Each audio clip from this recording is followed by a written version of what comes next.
Semua keluhan-keluhan masyarakat akan kami catat dan akan kami tindak lanjuti. Kemarin juga Pak Prabowo sampai hari ini juga masih ada video-video yang mengatakan itu ditunggangi asing, awas karena ada asing dan sebagainya. Saya pikir nggak usah ngelebar ke sana Pak Prabowo. Karena ini apa? Pemantiknya itu adalah kebijakan pemerintah yang tidak bijak itu. Itu yang membuat rakyat ini kepanasan sehari-hari, tambah itu, tambah ini ya. Ya, ini saya ada beberapa catatan ya. Yang pertama, 2 minggu setelah Bapak dilantik itu ada pajak naik PPN 11 menjadi 12%, ribut dibatalkan. Kemudian Bahlil membuat keputusan gas 3 kilogram tidak boleh dijual di retail, ribut dibatalkan. Apalagi kemarin PPATK memblokir rekening jutaan rekening rakyat itu, ribut dibatalkan. Apalagi data MBG yang tidak jelas sampai sekarang. Itu yang saya bilang kemarin, Bapak bilang 21 juta mengcover anak kita sudah makan itu dari 2.000 dapur yang ada, itu sama dengan bohong. Karena kalau sampai 2.000 mensupport 21 juta itu sama dengan satu malam mereka harus memasak 11.000 porsi. Itu sudah tidak masuk di akal. Hal-hal semacam ini karena Bapak terima dari laporan-laporan kosong saja gitu. Nah ini karena memang sifat Bapak adalah orang yang suka menerima laporan baik-baik saja, tidak mengkritisi, tidak merecek, cek dan recheck dan sebagainya. Itu kelemahan Bapak memang yang saya sampaikan kemarin itu. Dalam angka-angka Bapak kurang cermat begitu ya. Memang karena ini soal kapasitas Pak ya. Kalau buat Bapak dulu memang jadi komandan di Kopassus itu membawahi 3.000 orang paling gitu kan. Tapi sekarang Bapak presiden Pak, membawahi rakyat 285 juta. Jadi beda cara penanganannya. Jadi bukan cuma menjadi presiden, Bapak harus menjadi pemimpin gitu. Beda. Value-nya beda Pak. Presiden itu jabatan, pemimpin itu adalah sebuah sosok, seorang sosok yang betul-betul bisa mengademkan atau memberi arahan yang efektif dan efisien kepada masyarakat gitu. Kalau cuma pencapaian menjadi presiden, Bapak sudah mencapai itu gitu. Tapi apakah itu cukup? Tidak cukup. Tapi kalau target Bapak cuma mau jadi presiden, ya sudah. Sebaiknya besok akhir tahun Bapak mundur saja gitu, nggak usah lagi jadi presiden, karena sudah tercapai jadi presiden. Tapi Bapak tidak bisa jadi pemimpin, itu kan masalahnya. Nah, berikutnya apa lagi?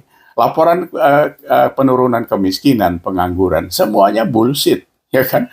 Uh, Tim Koperasi Merah Putih apa bubar juga nggak jelas itu.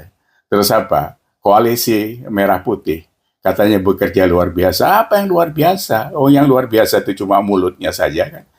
Ya kan? Nusron bilang tanah mau disita, dibilang itu bukan tanah mbahmu, apalagi Saifullah Yusuf mengatakan anak yang sakit perut karena belum terbiasa makan enak. Itu loh keracunan sudah hampir tiap hari. Kemarin di NTT, di Belitung, di mana-mana.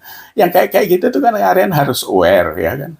Belum lagi kemarin diributkan soal nampan yang kayaknya kena apa minyak babi dan sebagainya.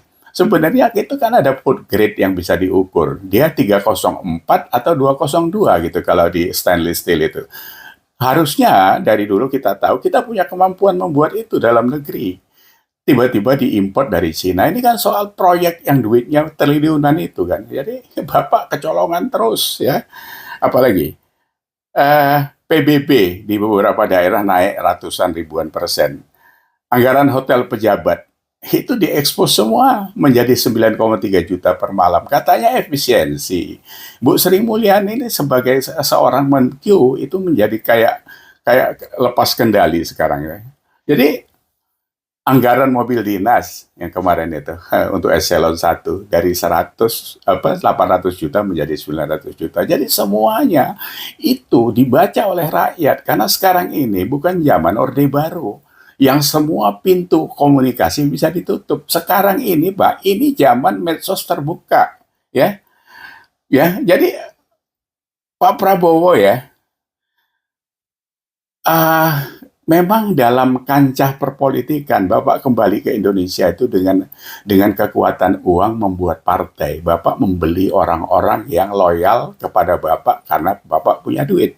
Itu sama kan seperti Padli John dan sebagainya sekarang itu. Semuanya menjilat. Padli John itu loh. bisa mau merubah tulisan sejarah yang katanya 98 tidak ada perkosaan, terus mau masukkan lagi opanya Pak Prabowo menjadi apa itu patriot untuk koperasi, jadi Bapak Koperasi Indonesia, mau menggeser namanya Hatta, itu kan luar biasa jolimnya itu. Buat apa itu semua? Terus kemarin dapat penghargaan, kehormatan, bintang, apalagi itu kemarin. Itu nggak pantas, Pak. Jadi kemarin itu, mohon maaf, begitu anak-anak kita demo untuk meluruskan apa-apa yang tidak beres di DPR, tiba-tiba Bapak buat pesta bagi-bagi bintang hadiah kehormatan itu, bintang kehormatan itu. Ternyata bukan 34, 141, ya kan? Ada 15 nama yang tidak layak itu. Bapak memberikan itu atas nama bangsa dan negara. Kami, Pak, tidak ikhlas memberikan itu kalau Bapak membawa nama bangsa dan negara. Kami tidak ikhlas. Itu menjadi penghargaan yang sangat murahan seperti bros kawinan saja gitu Bapak buat. Itu Bapak tarik, Pak. Bapak batalkan atau mereka mengembalikan karena mereka tidak pantas. Apa pantasnya mereka? AHY, Bahlil, Fadly-John, Dasko, Ahmad Mujani, belum lagi Burhanuddin Abdullah sebagai koruptor. Bapak suka kali kepada koruptor. Bengok-bengok mau berantas koruptor, tapi piaraannya koruptor. Gitu. Sama dengan Danantara waktu dibentuk awal. Bapak manggil Thaksin Wiranata kan, dari Thailand. Itu kan Perdana Menteri yang korup, dikejar-kejar, nggak pulang-pulang. Kenapa Bapak seperti itu? Perilaku-perilaku ini yang dibaca orang. Jadi kalau sekarang Bapak bilang percaya kepada kepemimpinan Bapak, rakyat Indonesia diminta percaya. 10 bulan ini loh Pak, kami dibuat main apa, kayak jungkat jangkit pikiran kali Bapak buat. Loncat sana, loncat sini. Sampai sekarang ya Pak, sampai sekarang. Bapak itu menggolkan satu keinginan rakyat yang ditunggu-tunggu selama 10 tahun. Undang-undang perampasan aset koruptor. Dengar ini Pak, undang-undang perampasan aset koruptor. Bapak nggak bisa menggolkan itu. Buat perpu kalau perlu. Kalau perlu semua undang-undang dibatalkan, buat perpu saja kalau kita butuh. Kan Bapak punya hak untuk itu. Ya kan? Kenapa itu nggak Bapak bisa buat? Karena mungkin Bapak memang terikat di dalamnya itu. Repotnya apa? Kalau Bapak dari mulai awal memanggil Thaksin memelihara Burhanuddin Abdullah, saya tidak berharap Bapak sejenis mereka gitu. Artinya sejenis itu ya Bapak punya DNA koruptor juga gitu kan. Ini mohon maaf saya Pak Prabowo, Bapak sebagai presiden yang kami dukung. Tapi kami tidak mau kecolongan dengan perilaku Bapak yang berubah atau itu aslinya gitu kan.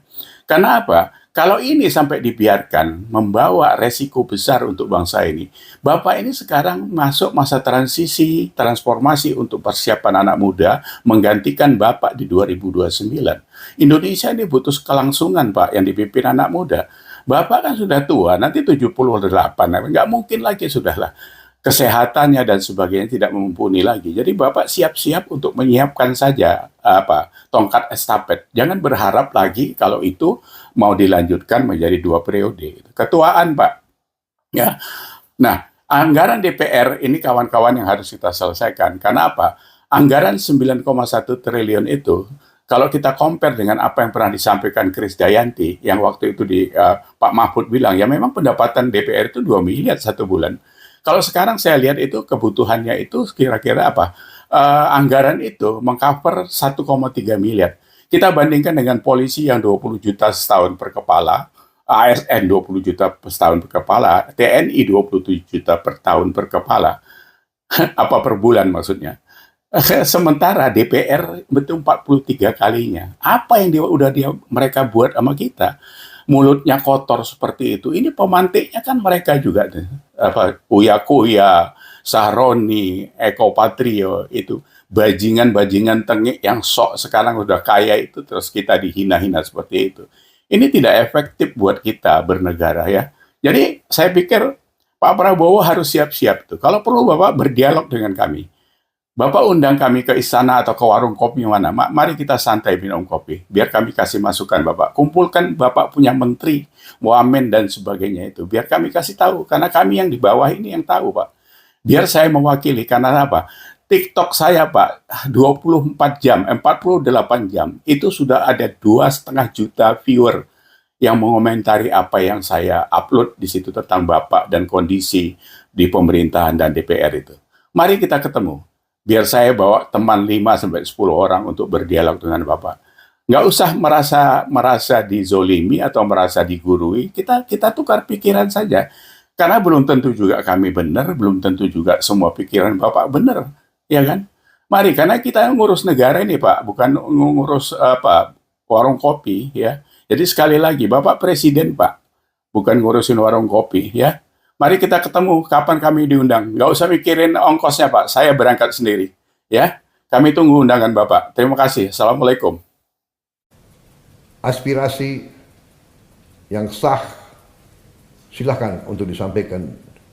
Kita akan perbaiki semua yang perlu diperbaiki.